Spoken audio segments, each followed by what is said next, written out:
기회가 많은 곳으로 당연히 가야 되는 게 맞고요. 뭐 자기가 실제 어떤 거를 잘할 수 있는지에 대한 메타 인지도 전 있어야 된다라고 생각을 해요. 그 내가 잡고 있는 그 방향이 옳은 건지 그거에 대한 생각.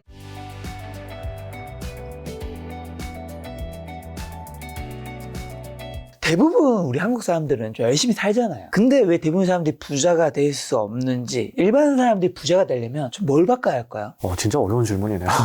저는 사람들이 열심히 안 산다고 생각하진 않거든요. 예를 들면 토보님이 자산이 얼마인지 모르겠죠. 어쨌든 라이노 한남만 쳐도 뭐 100억대 이상은 최소한 되시는 건데, 뭐 어떤 일반 사람이 보다 토보님이 30배 열심히 산다? 이건 불가능하잖아요, 물리적으로. 50배 이러고 뭐 10배도 쉽지 않아요, 사실. 근데 자산은 10배, 20배, 30배, 100배 차이 난단 말이에요. 그렇죠. 일단은 저는 그렇게 생각을 해요. 일단 첫 번째로는 우리가 세상이 부조리하다라고 하는 걸 인정을 해야 돼요. 그 까미가 얘기한 부조리라는 게 합리적이고 이성적으로 설명될 수 없는 세상에 대한 그 부조리거든요. 그래서 단순히 세상이 썩었다 이런 얘기가 아니라 합리적으로 이성적으로 설명될 수 없어요. 세상은 일단 그건 우리가 인정을 해야 되고 태어날 때부터 어떤 부모를 만나느냐, 어떤 국가에 태어나느냐 너무 중요하고요. 그리고 살면서 만나는 너무나 많은 우연적인 요소들, 시대적 상황 너무나 중요하고요. 그래서 부조리해요. 노력한 만큼 결과가 나오지 않습니다. 그래서 제가 김 작가님도 많이 느끼실 텐데 공부만큼 노력한 만큼 결과가 나오는 게 없어요. 그래서 어른들이 공부가 제일 쉬워 라고 얘기하는 게 사회생활을 보면 부조리하기 때문에 그것만 결과가 나오는 게 없습니다. 그래서 그걸 일단 첫 번째 인정을 해야 스트레스도 덜 받고 부조리한 또 부의 분배라든가 이런 거에 대해서 인정을 할 수 있는 부분이 아닌가 첫 번째 그렇게 생각을 하고요. 두 번째로는 그냥 핸들의 방향이 되게 중요한 것 같아요. 페달을 열심히 돌린다고 절대 더 좋은 방향으로 가는 게 아니거든요.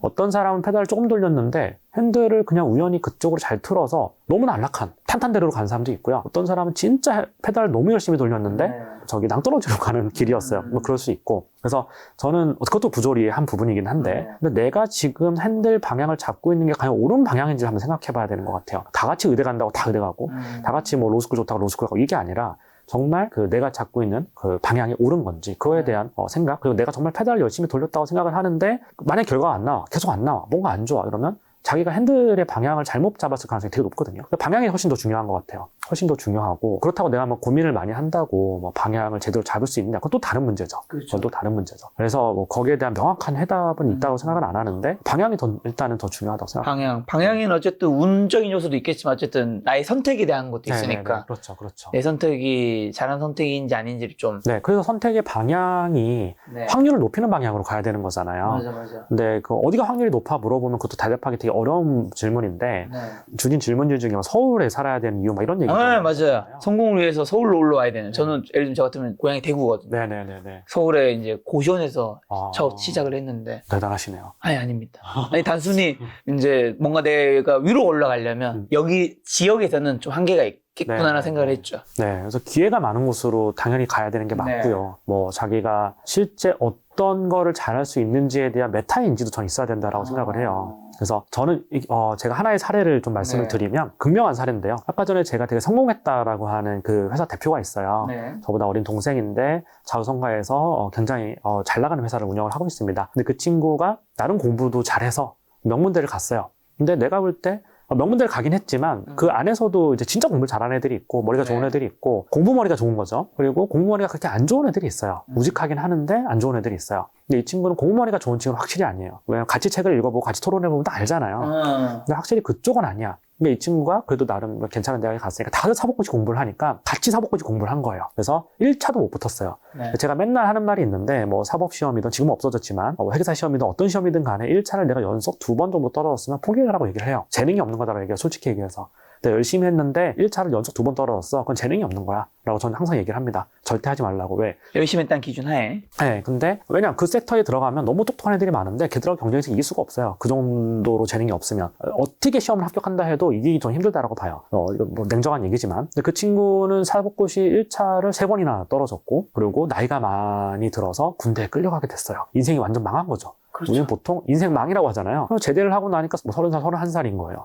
취업이 안 돼요. 네, 스펙도 없고 영어도 못하고 학벌 말고는 아무것도 가진 게 없는 거예요. 좋은데 취업이 안 되는 거예요. 그래서 이 친구가 대기업에 갔으면 아마 지금도 그 대기업 다니면서 그냥 평범한 월급 받는 궁금하다. 어떻게 됐을까? 회사원으로 살았을 텐데 이 친구가 오히려 그런 데가 취업이 안 되니까 좀 작은 회사에 취업을 했어요. 작은 회사에서 뜻하지 않게 자기가 너무 잘하는 걸 만난 거예요. 자기가 4년 정도 엄청 열심히 굴르면서 배웠는데 이거 내가 하니까 할 수 있겠는데? 라고 해가지고 창업을 했습니다. 창업을 해서 4년 만에 회사를 엑시트했어요. 4년 만에 엑시트했는데 되게 큰 규모로 엑시트를 했어요. 얼마요? 금액은 얘기해 주셔야죠. 뭐 밸류에이션 한 500억 정도 엑시트를 했는데 4년 만에. 네네네네. 4년 만에 엑시트를 했고 지금도 지분을 가지고 있고요. 그리고 엑시트했을 때보다 지금이 매출이 더 잘 나오고 되게 잘 나가는 회사예요. 그 친구를 보면 일단 집념이 되게 강하고 부에 대한 열망이 엄청 강하고 그리고 그 분야 자기가 하고 있는 그 분야를 굉장히 잘해요. 근데 여기서 드리고 싶은 말씀은 뭐냐면 이 친구가 만약에 미련을 못 버리고 계속 사법고시를 공부했다. 인생 망했을 거예요. 그 자기 길이 아니었던 거야. 맞아. 근데 다 같이 하니까 의뢰 이 정도 대학 나오면 다 사실을 공부했으니까 했던 거예요. 근데 자기는 떨어졌죠. 어떻게 보면 아까 말씀하신 핸들을 튼 거죠. 그렇죠. 용기 있게 튼 거죠. 근데 사실 이 친구가 튼 것도 아니에요. 군대 끌려가서 어쩔 수 없이 튼 거예요. 그러고 나서 대기업 취업이 안 되니까 네. 스펙이 좋은 애들이 들어가는데 뭐 금융권이라든지 취업이 안 되니까 좀 작은 기업이 들어간 거예요. 근데 거기서 자기 길을 발견한 건데 이 친구도 이런 얘기를 많이 해요. 제가 이제 이 사례를 보면서 느낀 거는 일단 이 친구는 그 작은 기업에 들어갔을 때 자기가 이제 마지막이다라고 생각하고 정말 최선을 다했어요. 일단은 거기서 최선을 다한다고 결과가 꼭 따라온 건 아니지만 그렇죠. 그래서 기회를 잡을 수 있었던 거고 제가 되게 리스펙트하는 부분이고요. 그리고 그 친구랑 얘기를 해보면 집념이 진짜 강해요. 내가 꼭 이겨야겠다. 이 집념이 엄청 강해요.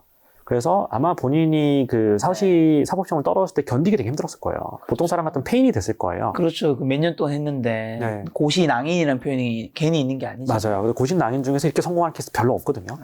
자존감이 엄청나게 하락을 하게 돼서 핸들을 틀 생각조차 못해요. 아, 난 패배자거나 이렇게 생각하고 말거든요. 근데 이 친구는 엄청 진념이 강한 친구여서 어떻게 그걸 극복했다고 저는 생각을 해요. 그래서 그런 부분에 되게 리스펙트하는 친구인데 이 친구의 사례가 되게 많은 분들에게 어떤 영감을 줄 수 있지 않을까라고 생각합니다. 그래서 어른이 되는 것 어떻게 보면 자신에 대한 메타인지가 커지는 거다. 네네네. 이런 코멘트를. 그러니까 자기가 뭘 잘하고 뭘 못하고 이런 것들을 좀 명확하게 알아야 한다는 거겠죠. 저는 그렇게 생각해요. 네. 메타인지가 커진다는 게 뭐 내가 잘하는 거를 집중적으로 공략해서 뭔가를 한다. 뭐 이런 의미도 있지만 내가 못하는 거에 대해서도 인지를 하고 그리고 나 자신에 대해서 더 많이 알아가는 거. 저는 그게 어른이 되는 과정이라고 생각해요. 자, 아무래도 이제 터보님에게는 부자 관련된 콘텐츠를 제일 많이 물어볼 텐데 그러면 좀 더 노멀하게 부자가 되기 위해서 꼭 해야 하고 꼭 필요한 건 뭐라고 생각하세요? 저는 한 두 가지밖에 없다고 생각을 해요. 네. 투자를 잘하거나 사업을 하는 거. 두 가지가 아니면 사실 불을 쌓는 건 어렵거든요. 그렇죠. 근로소득으로는 부자가 되는 건 사실 쉽진 않을 거고요. 근로소득을 어마어마하게 많이 받는 아주 예외적인 경우를 제외하고는 쉽진 않을 거고, 그것도 이제 그 근로소득을 웬만큼 받아서, 예를 들어서 연봉 4억, 5억이면 대기업 임원 그 많이 받는 연봉이잖아요. 거죠. 굉장히 많이 받는 거잖아요. 근데 또 뭐 세금 떼고 뭐 떼고 그쵸. 하면 그죠. 그러면 세후가 한 2천 몇백밖에 안 돼요. 2천 몇백 밖에라고 하면 또 이제 돌을 던지실 분들도 있겠지만 실제 그 돈 가지고 굴려서 반포 원베일리 3, 4평을 못 사요. 20년 모아야 그걸 살 수 있어요. 그래서 그렇게 보면 자본 차익을 거두지 못하면 부자가 되기 힘들 것 같고, 아니면 사업을 해서 돈을 벌어야 되는데 이건 또 다른 영역인 것 같아요. 네. 내가 만약에 정말 사업을 하기 좀 힘든 성격을 가지고 있다. 그런 분들이 있어요. 진짜로. 있죠. 자본 시장에서 돈을 많이 번 친구들 중에 얘는 사업했으면 100% 망했을 거다라고 생각 드는 애들 되게 많거든요. 생각보다. 근데 그런 성향을 내가 일단 메타인지로 알고 있으면 사업하면 안 돼요. 괜히 돈 벌겠다고. 자기한테 맞는 어떤 그런 방법을 네. 찾아가야 된다라고 생각합니다. 혹시 그럼 반대로 부자에 대해서 없애거나 끊어야 하는 거 하지 말아야 되는 거예요? 저는 일단 장기적으로 오래 가려면 제 개인적인 생각인데요. 네. 근데 제 이 개인적인 생각이 조금 요즘에 깨지고 있어요. 이걸 전제로 할게요. 저는 일단 장기적으로 오래 가려면 사파적인, 그러니까 이것도 설명을 해야 되는데, 네. 리스크 관리가 되게 중요하다고 생각하거든요. 그렇죠. 리스크 관리를 안 하고 회사를 키워가는 게 되게 사파적인 방법이라고 생각을 해요. 그 대표적인 게 재무회계적 리스크 관리를 안 하는 친구들이거든요. 사업을 할 때. 근데 그게 보통은 우리가 막 강남에 있는 클럽이나 이런 데 투자를 많이 하잖아요. 그 이제 돈 놓으시는 분들 보면. 근데 그런 데 투자했을 때 그 강남 클럽이나 이런 데 운영하는 애들이 회계처리를 제대로 안 해요. 다 야인들이기 때문에. 그래서 걔들이 돈을 벌면 사파가 되는 건데, 그 마인드셋 자체가 그런 친구들이 리스크 관리가 안 되기 때문에 겉으로 봤을 때는 돈을 되게 많이 버는 것처럼 보이고 화려해 보이고 이래도 금방 무너져요. 뭐 예를 들어 세무조사 한번 세게 맞으면 그냥 무너진다든가, 아니면 돈 관리를 전혀 못 한다든가. 근데 그런 케이스 진짜 많습니다. 특히나 영업 베이스의 어떤 브로커비를 먹는 그런 일을 하는 친구들 중에 그런 친구들이 많아요. 네, 근데 돈은 잘 벌어요. 근데 그거를 리스크 관리를 어떻게 하느냐? 이게 리스크 관리가 재무회계적 리스크 관리뿐만 아니고 여러 가지가 있는데, 개인에 대한 리스크 관리도 있는데, 일단은 그거를 되게 잘해야 되게 오래 갈 수 있다고 생각을 해요. 아무래도 회계사 출신이니까 그런 얘기 하시는 게 있겠죠. 뭐 그런 것도 분명히 있죠. 네. 네, 근데 이 생각이 왜 깨졌냐? 리스크 관리를 하나도 안 했는데 갑자기 코인 부자들이 엄청 나타나네. 그러면서 그래, 뭐 시대가 변했으니까 내 생각에서 좀 예외 케이스들이 많이 나왔구나라고 생각을 또 하고 있고요. 혹시 터보님 자산이 하루아침에 다 증발하면 뭐 하실 거세요? 2025년부터. 진짜 다 증발했다? 다 증발했다. 집도 없어요? 집도 없죠. 그럼. 이제 그냥 2, 3억 정도 있어요. 집은 이제 월세나 전세인 거고 네네네. 다 묶여 있겠죠. 그러면 저는 솔직히 만약에 그러면 저는 영업할 것 같아요. 제가 부동산 쪽으로 공부를 계속 하고 있고, 네. 그리고 저는 항상 이런 얘기를 많이 해요. 내가 특출난, 뭐 영업하시는 분들이 뭐 말도 잘하고, 뭐 특출난 분들이 있긴 하지만, 내가 정말 솔직히 몸뚱아리 하나와 용기와 어떤 공격적인 성향, 이거 하나로 돈을 벌 수 있는 건 영업밖에 없어요. 그래서 그게 중고차 영업이 될 수도 있고, 네. 부동산 영업이 될 수 있는데, 네. 아무래도 파이가 큰 쪽은 부동산이기 때문에, 그리고 제가 여태까지 공부를 이렇게 해왔던 분야이기 네. 때문에, 만약에 제가 다 날라갔다? 그럼 저는 부동산 영업할 것 같아요. 영업을 한다는 의미시는 이제 어쨌든 직장인이긴 하지만 버는 소득이 내가 영업을 했는 것만큼 나한테 그렇죠. 제한 폭이 없으니까 네. 그걸 선택한다는 의미겠죠. 네네네네. 그렇죠. 아. 그리고 실제로 파이가 큰 쪽으로 가서 영업을 할 것 같아요. 아무래도 뭐 빌딩이라든가. 네, 그렇죠. 거기가 파이가 생각보다 커요. 먹는 수수료가 크기 때문에. 맞아요. 물론 그 시장도 나중에는 결국 이제 사양 사업이라서 밑으로 내려갈 것 같긴 한데 중개인 시장은 자기가 가지고 있는 그런 인프라와 지식과 네. 그리고 어떤 영향력 네. 그런 걸로 당장 큰 소득을 낼 수 있는 거는 그쪽이라고 생각해요. 저는. 혹시나 그러면 일반 사람들 대비 부자분들의 말투나 대화는 좀 네. 다른가요? 아니 비슷한가요 이거는? 케바케인데 부자 안에서 이렇게 얘기하면 좀 그렇지만 학력에 따라 좀 갈린다고 생각해요. 저 부자라고 다 학력이 좋은 게 아니거든요. 네네네. 근데 이제 누가 그렇게 물어보는 거예요. 야, 뭐 학벌 뭐가 중요하냐? 네. 학벌이 뭐가 중요하냐? 어차피 뭐 서울대 나와도 뭐 그냥 네. 월급쟁이 산사 얼마나 많은데라고 하지만 일단 전 두 가지를 얘기를 항상 해요. 하나는 확률의 문제고 일단 서울대 나오는 애들이 압도적으로 성공할 확률이 높고 지방대 나온 친구들보다는 그리고 꼭 그게 돈의 문제라기보다는 그래도 정규 교육을 지속적으로 받고 그 어떤 우리가 상식이라고 하는 것 교양 같은. 그 안에서 이게 했느냐. 근데 실제 제가 사실 그래요. 이게 학벌이 좀 좋거나 공부를 열심히 했던 분들은 그걸 잘 못 느껴요. 왜? 주변이 다 학벌이 좋아. 그러니까. 다 똑똑해. 그리고 성공한 사람들만 있어. 그래서 잘 못 느끼는데, 되게, 제가 아까 야인 얘기 되게 많이 했었잖아요. 네. 근데 야인들하고 비즈니스도 많이 해봤고, 실제 많이 접촉면도 많았었는데, 깜짝깜짝 놀랄 때가 있어요. 진짜로. 어떻게 이걸 모를 수 있지? 이런, 진짜 그런 것들이 있어요. 그 포인트들이 있어요. 진짜 확실히.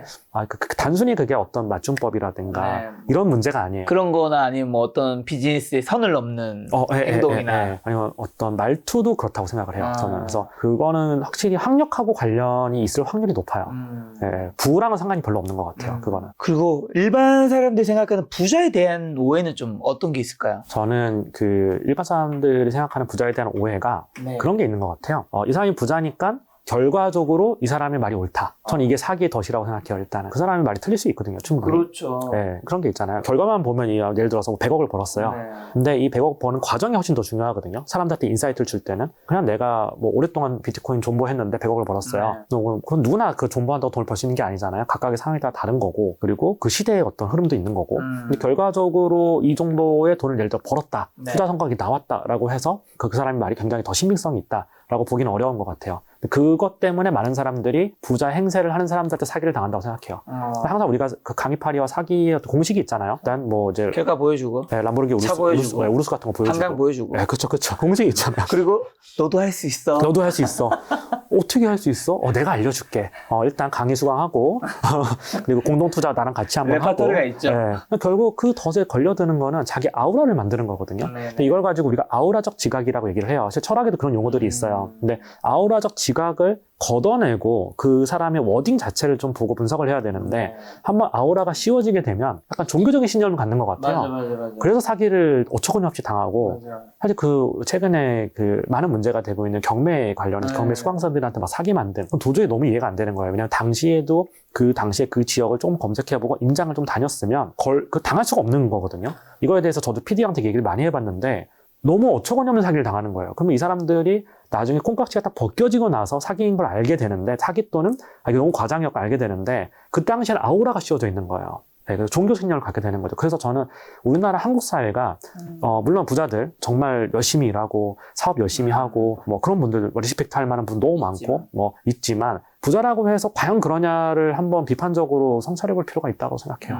자, 그리고 요즘에는 사실은 뭐 터보님 같은 분들이 있어서 우리가 나인호 한남의 직구조 뭐 장점, 단점 이런 것도 볼 수 있고 뭐 한남더일, 뭐 아크로포레스트, 갤러리아 포레 우리가 부자들의 삶을 그다음에 어떻게 보면 성공하는 방법 이런 것들을 방구석에서도 편하게 볼 수 있어서 좋은 점도 있지만 이로 인해서 생기는 부작용들도 저는 꽤 많이 있다고 생각하거든요. 그게 바로 이제 어떻게 보면 한국 중산층의 분들의 이제 삶에 대한 뭔가 현실과 이런 거에 대한 착각이 막 생기는 거죠. 예를 들면 뭐 결혼할 때는 서울에 아파트 한 채는 있는 거 아니야? 사실은 서울 아파트가 한 평균 가격이 한 11억, 12억 하면 그걸 자가로 시작한다는 건 뭐 대부분의 사람은 거의 불가능한 건데 그렇죠. 이런 착각들이 생기는데 한국 중산층의 삶의 현실과 착각은 좀 뭐라고 보시나요? 너무 저는 괴리가 크다고 생각해요. 맞아요. 이거에 대한 인식조사도 있었고 통계청 자료도 네. 명확하게 있으니까 그냥 이렇게 보면 될 것 같아요. 서울의 중위가구의 순자산이 3억 초반이에요. 네, 3억 초반입니다. 중위가구는. 근데 재밌는 게 경기도도 3억 초반입니다. 오? 경기도랑 서울이랑 중위가구의 순자산은 비슷해요. 근데 비슷하네요. 네, 경기도는 균일성이 높고요. 신도시가 많으니까. 서울은 빈부격차 그만큼 크다는 거죠. 근데 재밌는 게 평균이란 거랑 또 평균은 다른 6억, 겁니다. 네, 평균은 6억 5천. 딱 중간에 있는 거죠. 서울의 평균은 6억 5천입니다. 그래서 되게 갭이 큰데 서울은 워낙 이제 부자들이 많으니까. 근데 우리가 이렇게 생각할 수 있잖아요. 중위라고 하면 서울에 한 920만 명 정도 살고 있고 400만 가구 정도가 있는데 딱 중간이 200만 가구 정도거든요. 그리고 우리가 중산층의 전위를 어떻게 하느냐에 따라 다르겠지만 OECD 기준이 75%에서 200% 정도의 중위 소득에 그렇게 보고 있는데 그렇게 보면 사실 우리가 중산층이라고 하는 우리가 생각하는 그 범주 안에 드는 사람들이 절대로 서울 아파트를 살 수가 없어요. 그래서 제가 최근에 다른 콘텐츠 중에 하나가 25개구를 또 분석을 한 거였는데 인터넷 커뮤니티만 가보면 노도광이라고 우리가 부르잖아요. 노원구, 뭐 도봉구, 강북구 여기에서 사는 사람들을 막 비하하는 글들이 너무 많아요. 맞아. 근데 거기에 대장주 아파트들도 되게 비싸요. 그렇죠. 그리고 서울의 중위가구의 순자산이 3억 천인 거를 순자산이니까 여기 자가 가지고 계신 분들 잘 사시는 분들이 그러니까요. 잘 사는 편이에요. 절대 못 사는 사람들이 아니에요. 근데 거기 살면 어떻게 살아요? 뭐 이렇게 하는 게 너무 커뮤니티 글이나 이런 걸로 퍼지다 보니까 우리 스스로가 우리를 불행하게 만드는 것 같아요. 물론 그 불행하게 만드는 거에 제가 1조도 했다고 생각을 합니다. 너무 고급 아파트 많이 보여드리고 1조를 했다고 생각은 하지만 네. 어쨌든 그런 것들이 우리를 좀 불행하게 만드는 거 아닌가 생각합니다. 그러면 이제 내가 평균도 못 산다고 생각하시는 그런 분들에게 뭐 뭔가 하시고 싶은 말씀이 있다면요? 그래서 우리가 그 자산 가지고만 얘기를 했을 땐 그렇고 네. 소득으로 봐도 한 가구가 4인 가구 기준으로 봤을 때 한 달에 450, 470 정도 벌면 중위소득이에요. 가구 소득으로. 혼자 그 정도 벌면 분명히 더 위에 상위에 랭크가 돼 있고요. 근데 아까 전에 제가 뭐 반포에서는 1,000만 원 가지고 생활하기 힘들어 이렇게 얘기를 했는데 그 동네 분위기가 그런 거고 대한민국에서 반포에 살 수 있는 사람이 얼마나 되겠어요. 그래서 우리가 SNS로 보는 거는 결국 아주 일부분에 불과하고 SNS에서 물론 저도 뭐 이제 뭐 그런 거 가끔 올리긴 하지만 SNS에 보여지는 거는 정말 그냥 보여지는 삶이거든요. 실제로 아무것도 없는데 그런 걸 올리는 친구들도 되게 많고 그걸로 세상을 판단하면 나 스스로가 불행해진다라고 생각합니다. 맞습니다. 한국 사람들 아파트 너무나도 좋아하죠. 한국에서 아파트는 어떤 의미를 가질까요? 제가 아는 어떤 분이 이렇게 표현하더라고요. 한국에서 아파트는 한이다. 그 내 집을 갖지 못한 거에 대한 한이 아파트에 반영되면서 누구라도 아파트를 갖고 싶어하는 뭐 그런 식으로 있다고 하더라고요. 저는 한국에서 아파트는 모든 사람들의 열망이자 욕망이자 인플레 해지를 할 수 있는 가장 좋은 자산이라고 생각합니다. 환급성 되게 좋고요. 네. 다 똑같이 생겼으니까 팔기도 좋고. 그렇죠. 네, 그래서 사실 자기 삶이 뭐 아파트를 하나 가진다라고 하는 건 내 삶이 아무리 떨어져도 이 정도는 해지가 된다라고 하는 거에 대한 그 마지노선 같은 역할을 하는 부분이 있어서 그래서 누구나 다 열망을 할 수밖에 없고 그게 없을 때는 자산 가격이 막 폭등하는 시기 그런 시기에 너무나 소외를 당하고 너무나 벼락거지가 되고 이런 것들을 이제 많이 경험을 해보셨을 거예요. 그렇기 때문에 누구나 욕망할 수밖에 없는 그런 자산이다라고 생각합니다. 자, 그리고 내년에 한국 부동산 시장이 찾아올 주요 변화랑 혹시 투자 기회 한번 좀 주고 가신다면요? 사실 저는 아까도 말씀드렸지만 초반 이제 25년 초반에 대출 눌림 현상이 좀 해소가 되면 대세 상승장까지는 아니지만 저희가 좀 이렇게 계속해서 아파트가 반등장에서 신고가 찍고 올라가다가 지금 꺾였잖아요. 올파포 같은 경우도 지금 뭐 여러 가지 개별 이슈도 있지만 조금 꺾였다라고 보고 있는데 지금 좀 금매들도 좀 나오려고 하는 움직임들이 보이고 있고 상반기 지나면서 해소가 되지 않을까 싶고요. 대출 부분이 해소가 좀 어느 정도 되게 되면 그리고 정부 정책이 똑같다라고 하는 전제 하에서는 그래도 좀 상승의 여력이 좀 있지 않을까라고 생각하고 있고요. 반면에 꼬아 빌딩 시장, 근생 빌딩 시장은 내년에 굉장히 안 좋아질 가능성이 높다라고 생각합니다. 그래서 오히려 상업용 건물 투자를 좀 기다리시고 있는 분들은 내년이 좀 기회가 오지 않을까라고 생각을 많이 하시는 것 같고요. 저도 많이 좀 준비를 하고 있고 그렇습니다. 저 오늘 긴 시간 나누었는데 터보님에게 돈이란 무엇이고 혹시나 돈에 관해서 저희 시청자분들 꼭 하시고 싶은 말씀 있을까요? 뭐 돈에 관해서 너무 많은 얘기를 할 수 있지만 저는 그 모건 하우절이 이야기한 돈의 진정한 의미가 내가 원하는 시간에 원하는 사람과 원하는 일을 하게 해주는 게 돈이라고 생각하고요. 내 삶을 지키는 마지막 어떤 마지노선 같은 최후의 보루 같은 역할이라서 돈은 당연히 많이 버는 게 좋고 많을수록 좋다라고 생각합니다. 근데 결국 내가 어떤 증거 진단을 선택하냐에 따라서 돈이 아무리 많아도 불행할 수 있다. 돈이 많다고 행복한 건 절대 아니다. 라고 또 생각하고요. 돈의 의미는 그렇다고 생각합니다. 자, 또 김 작가 TV 처음 나와주셨는데 유튜브도 하고 계시지 않나요? 네, 열심히 하고 있습니다. 네, 혹시 채널 홍보 한번 하고 가신다면요? 네네, 저 토호832 채널은 사실 예전에 작다한 거 되게 많이 했었는데 부동산 관련된 아파트 소개하는 영상 많이 하고 네. 있고요. 그리고 가끔가다 정책 분석 이런 것도 하는데 인기가 없어서 좀 안 하고 있고 자동차랑 아파트 위주로 좀 하고 있습니다. 그래서 자동차랑 아파트 리뷰 같은 거를 궁금해 하시는 분들은 오시면 좋은 정보가 많을 거라고 생각을 하고요. 뒤에 832는 무슨 뜻이에요? 사실 아무 뜻도 없습니다. 제가 83년생인데 네네. 83까지 이해했고 6월생이거든요. 6월 뭐야? 2는 뭐야? 근데 2가 정교름이라서 5나 2가 정교름이라서 835보다는 2가 나을 것 같아서 그래서 2로 했습니다. 알겠습니다. 다른 채널에도 몇 번 나가신 걸로 아는데 저희 김 작가 TV에 어떻게 어떠셨나요 오늘? 김 작가님이 진행하는 걸 보면서 200만 채널은 다르구나. 다른가요? 역시 다르구나. 역시 괜히 이렇게 성장한 게 아니구나라고 생각이 듭니다.